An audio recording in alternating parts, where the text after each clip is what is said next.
नमस्ते. मी अनगलक्ष्मी Durga, Nanded city. अजिंक्य Maharashtra news आपलं खुलं व्यासपीठ सुरू आहे. त्यामुळं बऱ्याच स्तरामधून बऱ्याच गटामधून आम्ही प्रभागामधून हिंडत आहोत. आता हा आहे इलेक्शनचा काळ.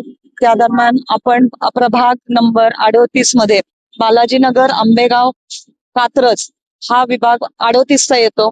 38 या विभागामधून आपण राणी बेलदरे मॅडमला भेटतोय. राणी बेलदरे मॅडम नगरसेवकासाठी इच्छुक आहेत. आपण त्यांना त्यांच्या कार्याचा आढावा घेऊ थोडक्यात. मॅडम तुम्ही तुमचा अल्प परिचय द्या. नमस्ते, मी सौ राणी दीपक बेलदरे. मी माजी उपसरपंच आंबेगाव होतो. तर मॅडम दीपक बेलदरे आणि राणी बेलदरे हे उपसरपंच, सरपंच आणि सोशल वर्कर म्हणजे जनसेवक आहेत. थोडक्यात 15 वर्षापासून ते सामाजिक कार्यामध्ये आहेत. त्यामुळं त्यांना मी विचारते की नवीन पिढीला, युवा तरुण पिढीला किंवा महिला सबलीकरण, महिला आयोग ह्या क्षेत्रामध्ये महिलांच्या बाबतीमध्ये बऱ्याच अडचणी असतात आणि संकट असतात. त्याच्यावर तुम्ही काय कार्य कराल? सध्या तर आमचं आता 15 वर्षापासून तर बचत गटाच्या माध्यमातून महिलांशी जोडलं गेलेलं आहे.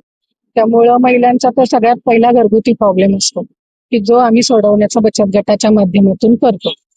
आता जेव्हा आम्हाला संधी मिळेल तेव्हा खास महिलांसाठी करण्याचं खूप नियोजन आहे. त्याच्यामध्ये पहिलं महिलांना आर्थिक सक्षम करण्याचं नियोजन आहे आणि त्याच्यानंतर दुसरं आरोग्य, महिलेचं आरोग्यावर जास्त भर द्यावा असं मला तरी वाटतं. तर तुम्हाला प्रश्न विचारण्यात येणार आहे की तुम्ही जनसेवक किंवा नगरसेवक यापैकी कोणतं घेताल?